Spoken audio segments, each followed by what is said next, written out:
बिल्कुल सही बात है सर। हम हैं तभी हमारा परिवार है, और जब 9,000 10,000 में हम अपने परिवार को मदद नहीं कर पाते हैं तो हमारे जाने के बाद तो ये 9,000 10,000 ये भी समाप्त हो जाएगा ना। तब क्या स्थितियां होंगी। और हम अपने अनुदेशक साथियों से यही कहना चाहूंगा कि देखिए, संगठन अपना पूरा प्रयास कर रहा है। संगठन पूरी तरह से हर स्तर से लगा है। जो भी उससे को प्रयास करना चाहिए उससे ज्यादा प्रयास कर रहा है। तो आप लोग धैर्य बनाकर थोड़ा रहे, और हम लोगों को हमको पूरा उम्मीद है, किसी को उम्मीद हो या ना हो, मुझे तो पूरा उम्मीद है कि हम लोगों को सफलता मिलेगी, 100% सफलता मिलेगी। इस बात का मुझे पूरा भरोसा है, विश्वास है, क्योंकि मैं इधर कई टेबल पे बात किया, कई राउंड की वार्ता हुई,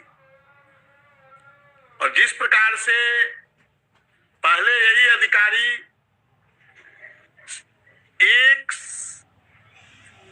मिनट बात करने को तैयार नहीं होते थे। 1 मिनट की बात मैं कर रहा, आधा मिनट नहीं बात करते थे। आज उन्हीं अधिकारियों के साथ 1 घंटा 20 मिनट, 1 घंटा 30 मिनट की वार्ता हो रही है। अभी जो परसों वार्ता हुई है सर, 1 घंटा 20 मिनट की वार्ता हुई है। 3 बजे प्रारंभ हुई, 4:20 में वार्ता समाप्त हुई। तो स्थितियां बदली है, और जब बदली है तो परिणाम भी आपको मिलेगा, सफलता आपको मिलेगी। तो थोड़ा धैर्य पूर्वक संगठन पे भरोसा रखिए, और संगठन 100% आपको सफलता दिलाएगा। पूरी तरह से समस्याओं का समाधान होगा। सब कुछ अच्छा चल रहा है, पॉजिटिव चल रहा है। सरकार भी संवेदनशील है, अधिकारी भी संवेदनशील है, कहीं कोई दिक्कत नहीं है। अभी परसों ही सुंदरम सर ने कहा, जब हम लोगों ने पूछा कि सर आपने कहा था कि 2 से 4 दिनों में माननीय मुख्यमंत्री जी से आप लोगों की मुलाकात होगी और उसमें सारी समस्या का पे चर्चा होगी और उसका समाधान होगा।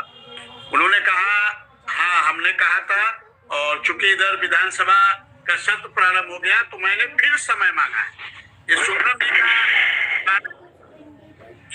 का माननीय मुख्यमंत्री जी के यहाँ समय मांगा है, और जैसे ही समय मिलता है हम लोग फिर जाकर वार्ता करके इन सारी जो समस्या है इस पे चर्चा करके इसके शासनादेश जल्द से जल्द कैसे जारी हो इस पे हम लोग मीटिंग करेंगे। तो आप लोग थोड़ा इंतजार करें, और सब कुछ देखिए। उस दिन की जो वार्ता हुई, मैं बीच में बात कट गई, जो हमारी 11 सूत्री मांग पत्र थी, जिसमें पहली थी नियमितीकरण। नहीं विक्रम सिंह मैं मेरी आवाज में और उसमें कोई निराशा नहीं दिख रही है, ना मैं कमजोर पड़ा हूँ, लेकिन कुछ चीजें रोज वही सुनते सुनते मन भी व्यथित हो जाता है। मेरी आवाज में कतई निराशा नहीं है। मेरा गला 2-3 दिन से चौक है, 2 दिन से लगातार प्रोग्राम चलते रहे, कई लाइव है। आज मैंने 7 बजे का लाइव भी नहीं कर पाया, आवाज थोड़ी डिस्टर्ब है, और मैं किसी भी चीज से वो नहीं करता हूँ, और करने को तो मेरे पास भी बहुत ऑप्शन आते हैं, मैं भी कुछ कर सकता हूँ, लेकिन मेरा एक जो वादा है वो मैं नहीं कभी आपके साथ छोड़ूंगा। चाहे आप कमेंट में कुछ लिख दो, चाहे कुछ भी कर दो, जो मैंने वादा किया है वो पक्का करेंगे। जी विक्रम सिंह बात पूरी करिए। तो मैं एक मुद्दे पे उस दिन सहमति बन गई, यहाँ तक कि नियमितीकरण पे भी सुंदरम सर कन्विंस थे, लेकिन चूंकि उन्होंने कहा कि मेरे ऊपर भी 3 लोग हैं और मेरे पास सारे अधिकार नहीं है, और ये बहुत बड़ा एक राजनीतिक मुद्दा है।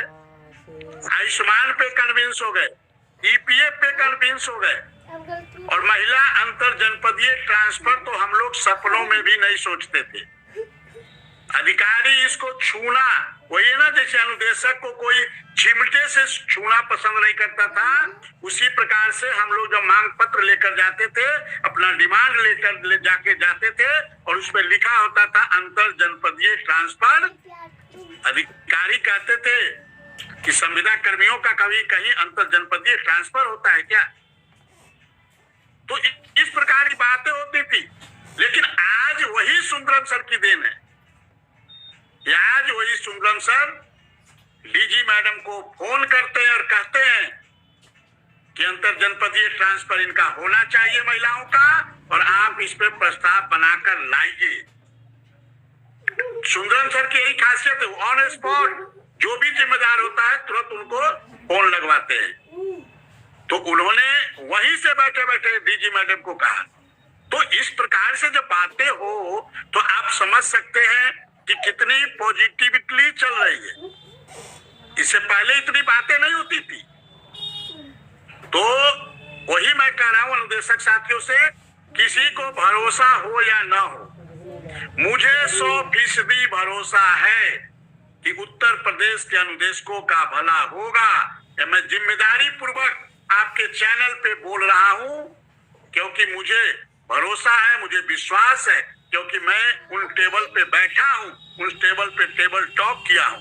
उस दिन 4-5 और सचिव स्तर के अधिकारी थे, और उसमें एक अधिकारी तो इतने अच्छे थे कि 100 बच्चों पे परियोजना से जो आए थे वो दिक्कत पैदा कर रहे थे, ट्विस्ट पैदा कर रहे थे उसमें, लेकिन उन्होंने उनको डांटा और कहे कि नहीं, ये जो बोल रहे हैं ये होना चाहिए।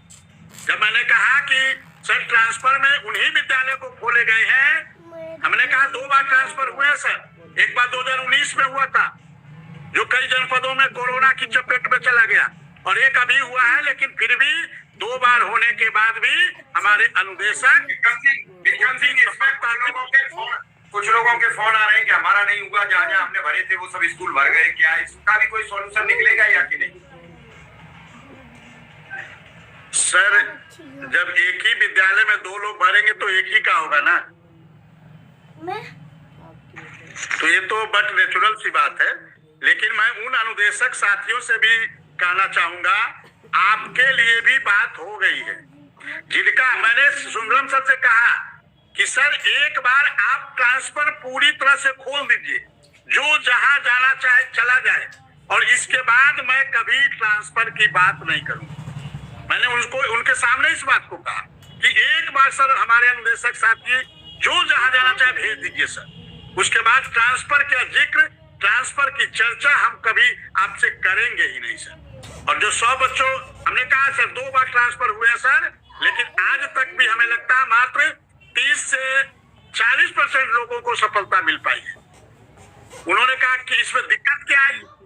मैंने कहा सर हमारी जब नियुक्ति हुई थी तो 13,769 विद्यालय पे हुए थे, और जो ट्रांसफर खोले जा रहे हैं उन्हीं विद्यालय पे खोले जा रहे हैं, जबकि उत्तर प्रदेश में 46,000 विद्यालय है, और जिसमें 32,000 से ज्यादा ऐसे विद्यालय हैं जहां 100 से ज्यादा बच्चे हैं। उन्होंने कहा बात तो आप सही कह रहे हैं। और वही जो परियोजना से आए थे, मैं नाम नहीं लूंगा उनका, वो कहे कि सर इसमें समस्या है, भारत सरकार है वो। उन्होंने कहा क्या भारत सरकार? एक सचिव बैठे थे, मैं उनका नाम नहीं लूंगा, लेकिन उन्होंने कहा क्या भारत सरकार? भारत सरकार ने आपको रोका है क्या? भारत सरकार ने आपको, इसी प्रकार उन्होंने कहा कि भारत सरकार ने आपको रोका है क्या? ट्रांसफर में भी भारत सरकार? अरे खोलिए, सारे विद्यालय को खोल दीजिए और जाने दीजिए जिसको जहां जाना है। तो इस पे सुंदर सहमति दी और कहे बिल्कुल सारे विद्यालय को खोलिए, जहां भी 100 बच्चे हैं सबको खोल दीजिए। और उन्होंने कहा कि म्यूचुअल हो जाए, महिलाओं का अंतर जनपदीय हो जाए, और उसके बाद एक बार फिर से हम एक खोलेंगे। कौन सा खुलेगा? अब म्यूचुअल वाला खुलेगा, कौन सा खुलेगा? क्या अब कौन से ट्रांसफर की लिस्ट आएगी, या मतलब कौन सा ट्रांसफर की प्रक्रिया शुरू होगी? अभी तीसरी जो अभी तो बाकी, अभी तो पूरा ही नहीं हुआ है, अभी तो म्यूचुअल ट्रांसफर होना है। तो अभी म्यूचुअल ट्रांसफर आएंगे, हाँ ये ठंडी छुट्टी में आने वाला है। म्यूचुअल ट्रांसफर आएंगे, महिलाओं जनवरी में अनुदेशकों के म्यूचुअल ट्रांसफर आ जाएंगे जी। कन्फर्म बात तो उस दिन यही जी, कन्फर्म, या इसमें भी कोई दो राय? अरे सर, जब अधिकारी कह रहे, देखिए हम लोग अपने मन से कोई चीज बातें नहीं करते हैं सर। सुंदरम सर ने कहा कि जनवरी में उन्होंने बात किया डीजी मैडम से, उन्होंने कहा कि हम जनवरी में ठंडी की छुट्टी में म्यूचुअल ट्रांसफर करेंगे और अंतर जनपदीय ट्रांसफर के लिए भी खुलेगा। ये लाभ क्या शिक्षा मित्रों के लिए खुलेगा?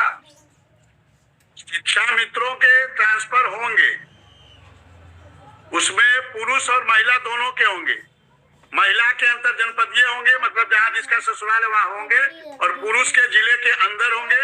या तो वो मूल विद्यालय जाना चाहते हैं तो मूल विद्यालय चले जाएंगे, क्योंकि उनका मूल विद्यालय मतलब उनका घर।